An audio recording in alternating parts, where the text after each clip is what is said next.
Right, so in my last video, I had my wee throwaway lines. I've started doing that more often, just for the fun of it. I've done it in other reviews, and for my last one, for the Jack White one, I had one and just expected people just totally overlook it, just to not give a fuck about it. Hello and welcome. I'm Liam, the music reviewer. Shark Tale is a bad film. It's a bad film. No, you guys just didn't let it slide at all. So now I'm gonna have to actually defend myself. Why the fuck am I doing this? Oh wait, someone's already done this intro. Right, just roll the regular one.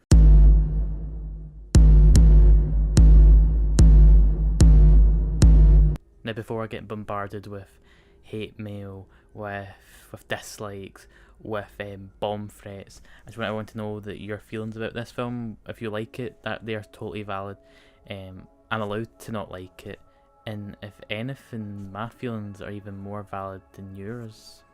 In addition to that, my good pal Jake mentioned to me how this film is rather inoffensive, which is like totally valid as well, because it's not really like Suicide Squad where like it physically hurts me to even watch that film. So for everyone who isn't aware what Shark Tale is, it's a 2004 computer animated film by Dreamwork, so you might know for films like Over the Hedge, Kung Fu Panda 2 and Shrek the Halls. It's about Oscar, played by Will Smith, who after a mobster son dies, tells a wee lie and then ends up becoming a celebrity. Also he's a fish, and also it's set underwater. That kind of like slipped my mind a little bit there. Now for me, Shark Tale ranks at the bottom of the underwater movie TV league table. Just below Help I'm a Fish. There's like also like Finding Nemo. There's probably that episode of Pokemon when they're on the ship. Like there's a lot of it's a very hotly debated genre of movie. But yeah, I'm just here to say like why I don't like it, and I'm just realising now that my journalistic integrity is just going right down the toilet. So cast your mind back to 2004 and think of the state of animation at that point. DreamWorks himself had dropped Shrek 2, a film that is undeniably great, but if we're talking purely animation wise, just by visuals, it's still aged remarkably well. It's just got such a charm to it. The world just feels incredibly rich, and throughout the writing of that film, they do capitalise on that, and we get some world building. But in terms of just pure like visual spectacle, it is very nice. Rivals Pixar also dropped a film that year that you might know called The Incredibles, which is easily one of the best of their entire catalogue just in terms of overall quality, and animation wise it's still lovely. It's a very kind of action based one, and it just doesn't let down in that department. It does it very well. One that always pops to mind is just like Frozen himself with the ice animation. Doesn't look cheap at all, even more than 14 years later, still looks really nice. And then how could forget Boo, Xeno, and, and the Sparks. Now let's look at Shark Tale, a film that even when I was young, and I was kind of dumb when I was young, I had a Jar Jar Binks toy.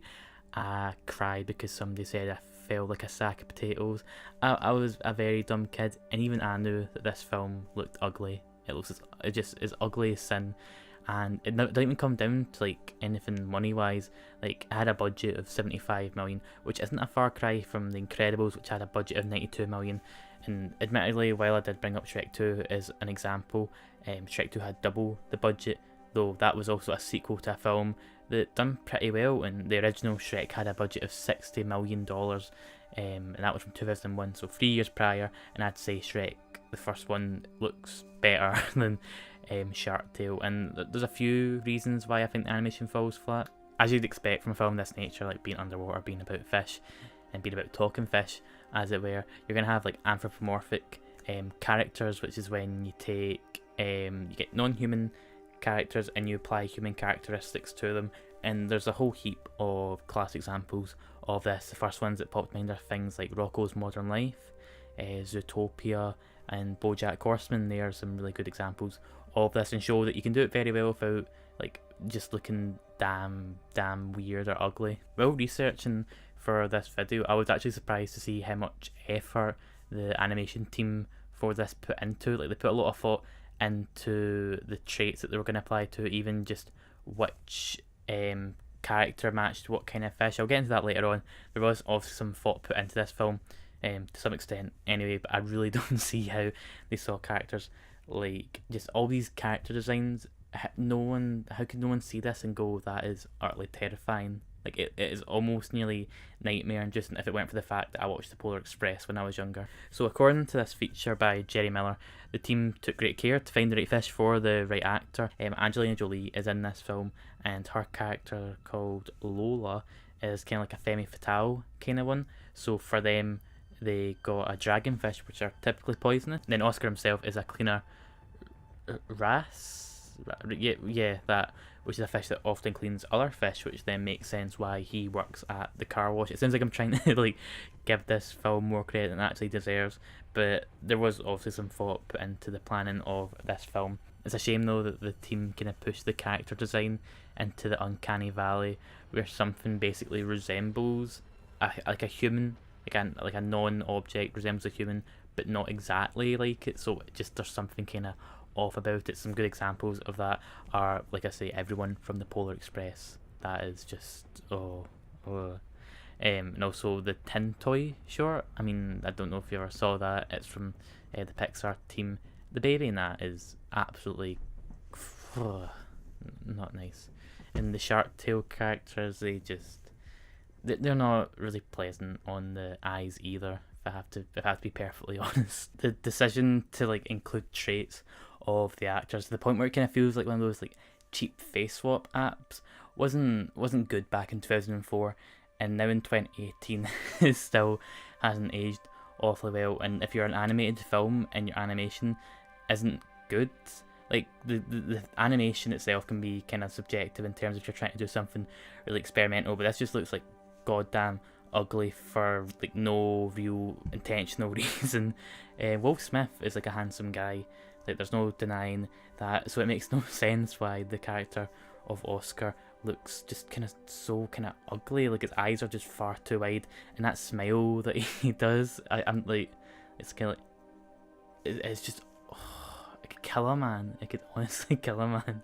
The location itself isn't really anything interesting either, I would have thought, because animation allows us to like create these really interesting, enthralling worlds. Like you're not kept down by the bounds of reality. And Dreamworks themselves, like, are thinking of like great worlds that they've done. Ants is always one that I think about. Again, to bring up Shrek again, Shrek does it really well. And if we're going to talk about like 2D animated stuff, The Prince of Egypt, like look at that film. Like you've got these just, like I say, incredibly rich environments. So why is Shark Tale basically just got like a copy and pasted New York City put underground with a few puns that doesn't have any like character to it? I'm gonna have to do this. I'm gonna have to bring up Finding Nemo, because it was gonna happen at some point. But you think of Finding Nemo, and even though it was, I guess the right word would be kind of like realistic, that there was nothing about it that was like, oh, like there's like cities underwater and that, and that's totally fine if you do have that. But it felt like there was a world to it. There was kind of like a rhythm to everything. Kind of had like a charm about it, and then that made, whenever it came to the real world, so jarring. It made you kind of resonate with these characters and the fear they have for it. I can't really say the same about Shark Tale. It's kept exclusively in the water.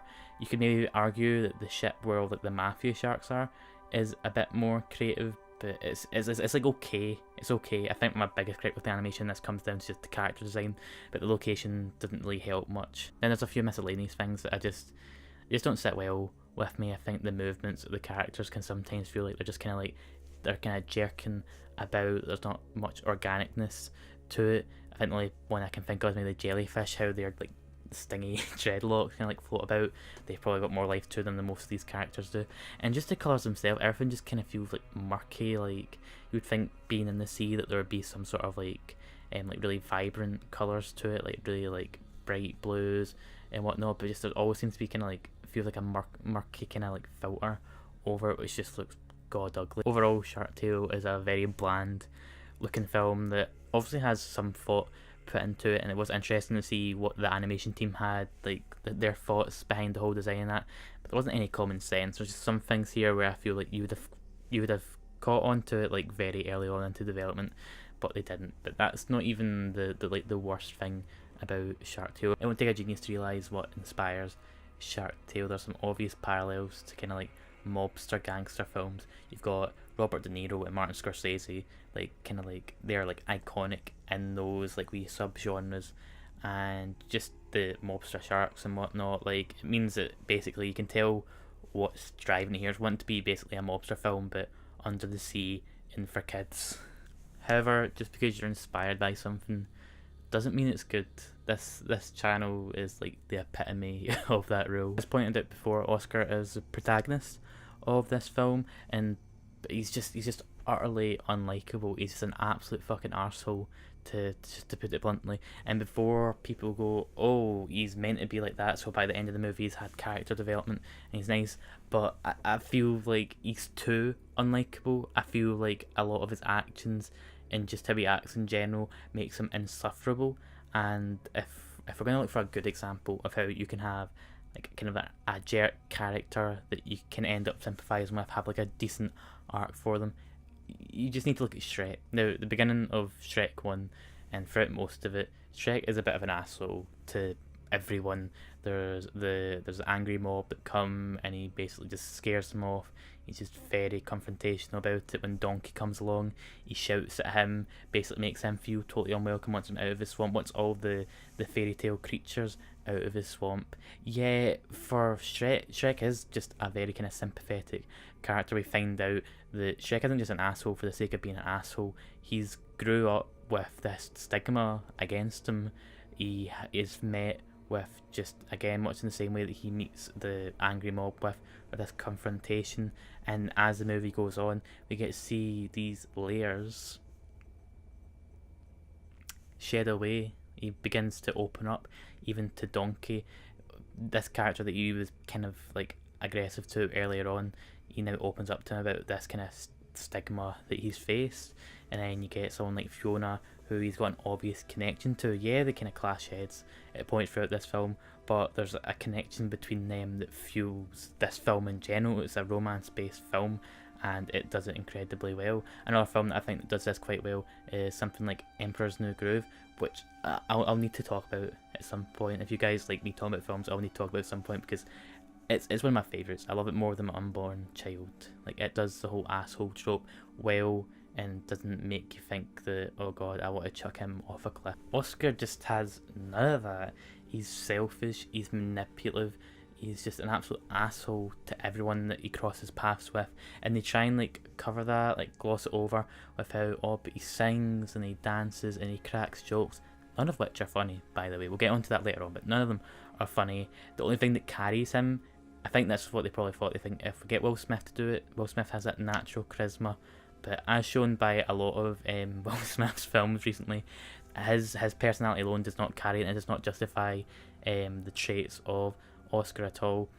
And I just don't get how Angie, played by Renee Zellweger, who's meant to be the romantic interest, I don't get how she's interested in this guy, because at one point Oscar's in debt, so she gives him this kind of like, I assume like it's like a family heirloom. It's like just a really expensive pearl that he could sell off and he'll be able to pay his debt. That's basically why she gives it to him. He goes off to the fucking races, he spends it all, he loses it all, and then that's pretty much how he ends up getting like, basically his boss tries to kill him, and it's kind of like played off as a joke, but it's not really funny. Again, kind of falls flat on its face. You get those stories where like a character's just kind of like put into like a fishy situation.